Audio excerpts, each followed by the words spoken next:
All right, everyone, welcome back to my channel. Today we'll be talking about salary negotiation. Now, salary negotiation is an extremely important topic, especially for undergrad and entry-level analyst roles, business roles, really anything right out of college. I figured a lot of students didn't really have a lot of experience in terms of this field, and this field is very important in terms of being compensated correctly and getting your time's worth of money, right? So without further ado, let's get started. So for today, we'll be covering the structure and approach for salary negotiation. We'll also be talking about why it's important, the value behind it, and we'll finish with some tips as well. So why is salary negotiation important? Well, within recent years, there's been a high surge in demand for very high labor, especially within the tech fields, within business fields. And as you could see from a lot of these infographics, a lot of younger generations have not negotiated their salaries. And there's a lot of different factors that go into why people don't negotiate. But as you could see, there is a 74% chance that employers will increase their first offer by 5 to 10% during negotiations. And this is pretty standard. Usually most employees want to be offering the market rate or slightly below, just so they don't have as much costs for the company. And they often expect people to negotiate anyways, right? Employers obviously have a pay band in terms of how valuable their job is, and you want to be on the upper end of that level. And as you can see during one of the other infographics, 80% of students and grads who negotiate are at least partially successful. So even if you don't get a complete pay raise, you could be getting a sign-on bonus, you could be getting extra PTO time, you could be getting bonuses, or even a better schedule. The last part is just you don't want to be leaving money on the table, right? If you do your research beforehand, you know how to prepare. Salary negotiating should come very easy to a lot of people, especially after listening to this presentation. But yeah, so why should you negotiate? As we covered a little bit earlier, it is expected of you to negotiate. So some pros: increased annual compensation and related benefits, demonstrate knowledge of self-worth and what you offer. So if you do have a very high level understanding of what different firms within the field are offering, what the market rate is, and your comparative advantage, then you could be leveraging that aspect in order to benefit yourself during negotiating. And leveraging is actually a topic that we'll be talking about later on, so we'll get into that later. But also potential for accelerated future opportunities. Your first, whatever your salary is, really determines or partially determines your future compensation as well. And then cons for not negotiating, there really isn't any. As long as you do it correctly and you're very polite while doing it, most companies, I would say 99% of companies will not take away your offer.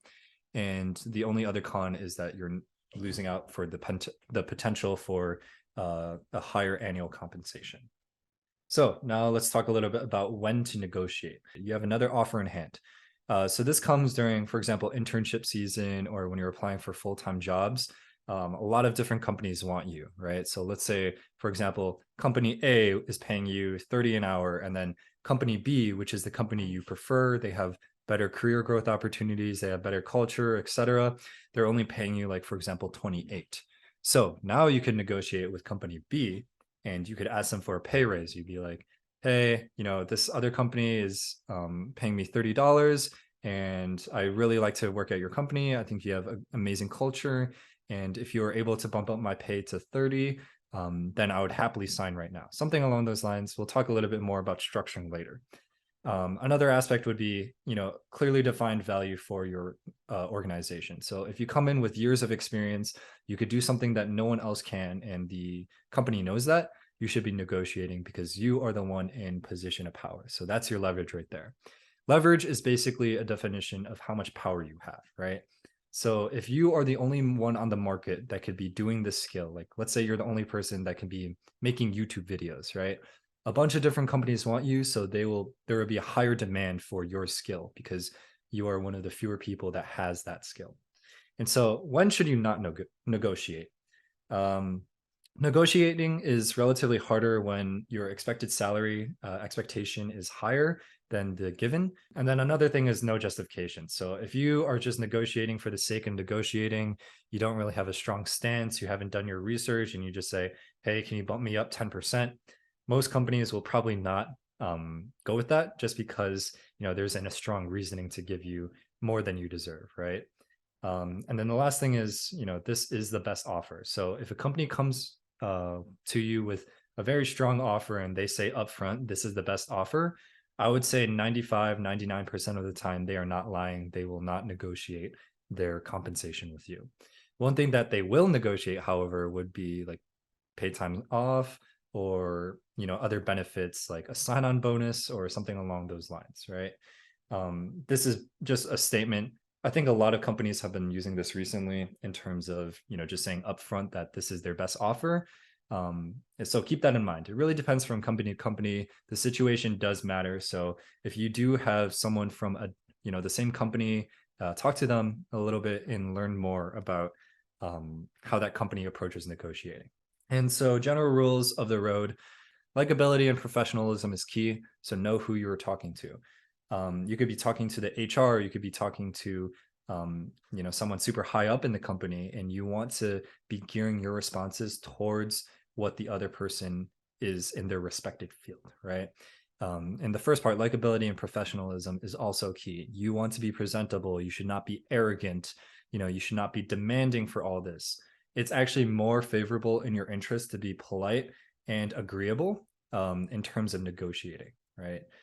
If you read How to Win Friends and Influence People, there's a lot of principles in that book in terms of likability, and I would highly recommend that book as well. Make it clear what you want and understand the firm's constraints. So every firm has a pay band. So for example, let's say a consulting firm has a pay band for their entry-level analysts from 80,000 to 90,000, right? If they're already offering you close to 90,000, they will most likely be unable to provide you with a higher base salary, right? That's just how pay bands work, right? So you should be doing your market research on different websites, networking with your peers to understand the constraints and also understand, your own power as well. And then, thirdly, be prepared for difficult conversations and tough questions. This is especially important for younger generations who don't necessarily know what the actual job market looks like. These recruiters and people that you're negotiating with, HR and the likes, those people have years of experience. They've done negotiating for 1,000 plus employees, right? They are extremely prepared for, what type of questions to ask you, and figuring out if you are worth giving a raise or some other additional benefits.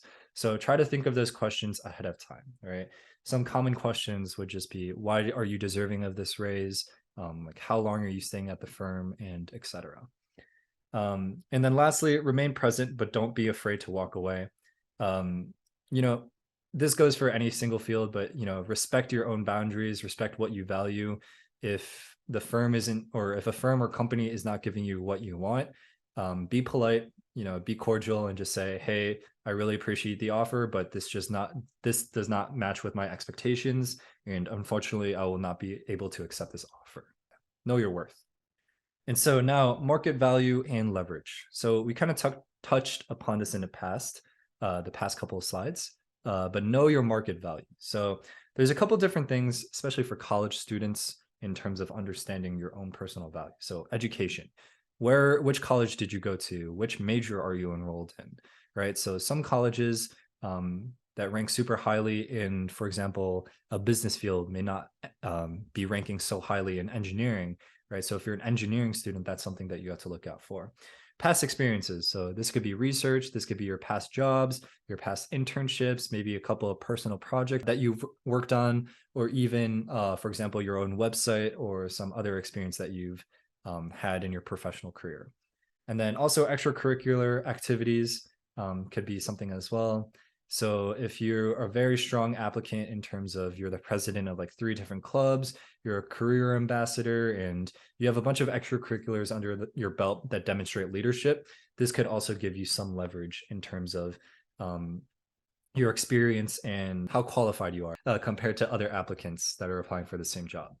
And knowing your market value doesn't necessarily come from just having those couple things. There's also a lot of websites out there that help you determine what the previous market has been paying. So Blind, Glassdoor is my favorite. Levels.fyi I've used a lot.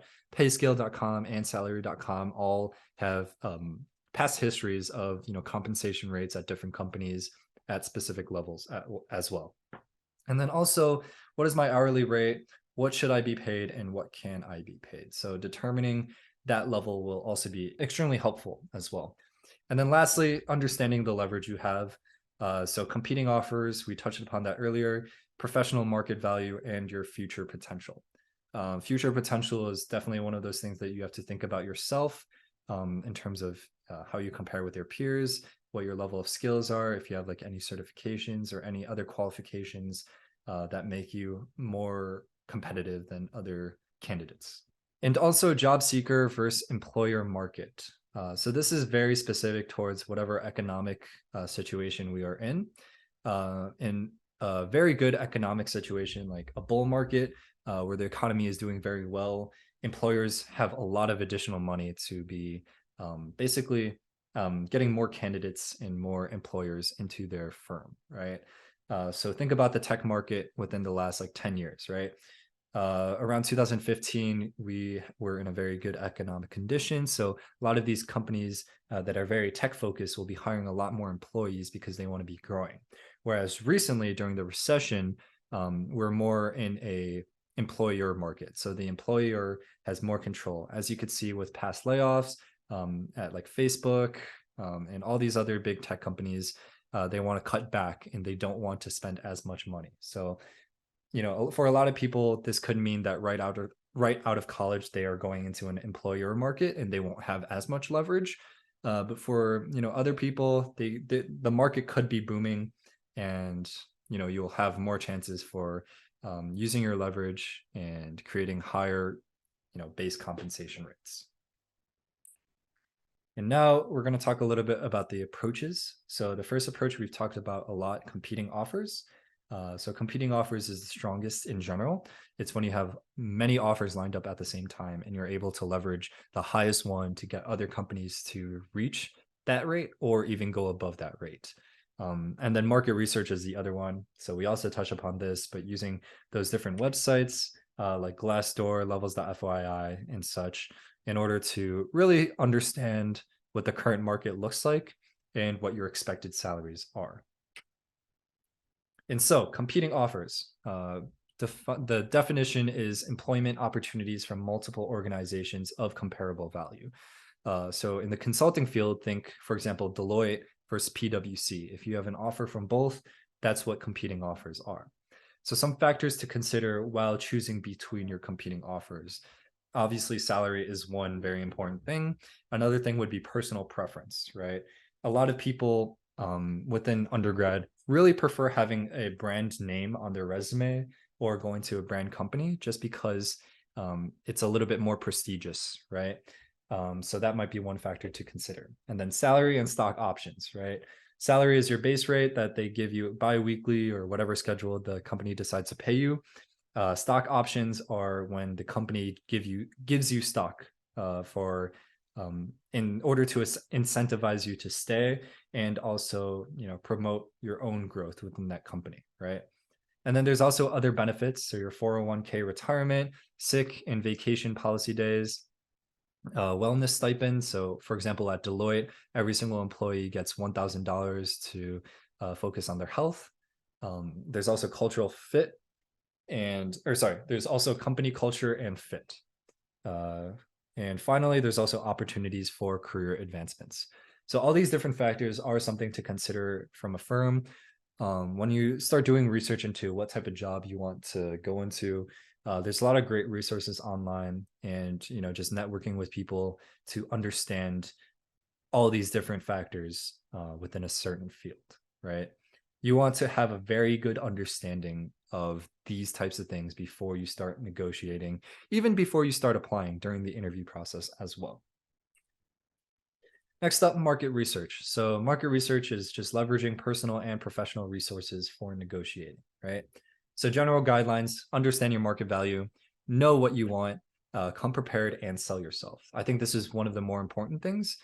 Confidence is very important, right? Those 3 and 4 bullet points, come prepared and sell yourself, and confidence is key. Those things go hand in hand, right? Confidence is a part of preparation, and just being able to lead yourself in a professional manner and really be strong in your negotiating but not necessarily arrogant.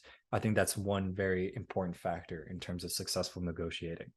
And then also assess the full opportunity, not just compensation or salary. In this day and age, a lot of people start moving from companies to companies every like 2 to 3 years.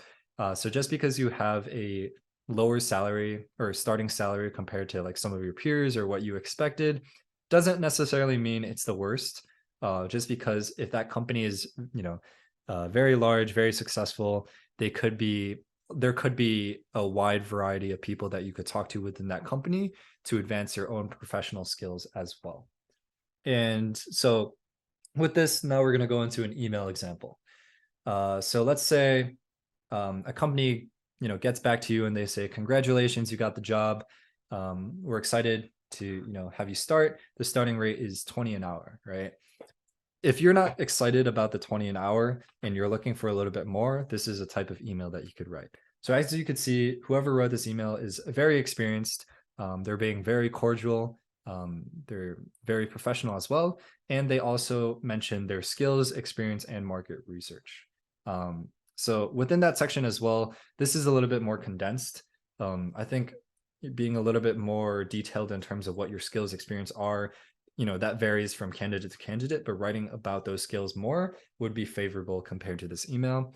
You could also see how they offer their own range and the amount that they want to increase their offer by. So once you really understand your market value, you could start putting out the numbers yourselves. I think a lot of people typically say, "Oh, the person who mentions the number first within negotiating often loses." But if you have a lot of information about what your expectations are, then saying your number first doesn't necessarily mean that it's going to turn out bad. And so now, after receiving multiple offers, so now we'll be talking about an example for competing offers. Evaluating your priorities is number one. So true interest in firms, future career opportunities, salary, location, etc. Notice how salary is not placed first. There are a lot of other factors besides just salary that could make someone choose a company in specific, right? We also touch upon this a little bit, but conducting relevant market research. So tailor your research specifically to the role, location, and similar organizations. You should not be comparing the salary of a tech company compared to, for example, a startup or a investment banking firm, right? Those are within different fields, right? And also begin having informational interviews with individuals in equivalent positions. So reaching out to your alumni from the college that you're working at, maybe even connecting with people on LinkedIn. And then third, also build your case. So if you do have competing offers, as long as you have a minimum of one competitive offer, you could look on salary data for similar roles, locations, and other benefits. And then lastly, also practice your delivery. For newer candidates who don't necessarily have a lot of experience, I would actually recommend people to do an email form of salary negotiating, just because over a phone call, it's very hard to think of something on the spot.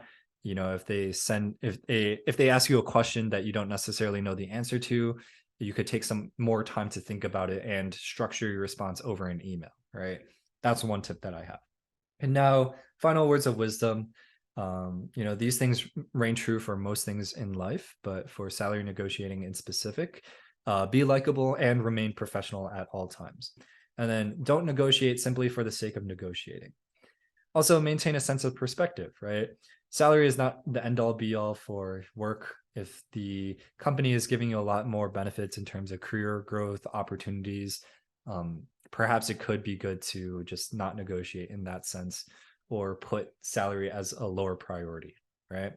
And then lastly, remember the firm is not out to get you. So I think in general, firms could be very intimidating in some sense, which is why a lot of people don't necessarily negotiate and why people are scared. But negotiating is a two-way street, right? they gave you an offer letter for a reason. So now it's your time to reflect on that offer and really determine whether or not that company is good for you, right? So overall, that's the presentation for salary negotiating. If you guys have any questions, I would be happy to answer them in the comments. Feel free to also connect with me on LinkedIn if you do have follow-up questions or want to schedule a one-on-one meeting. And yeah, thank you guys for listening. I hope this was useful.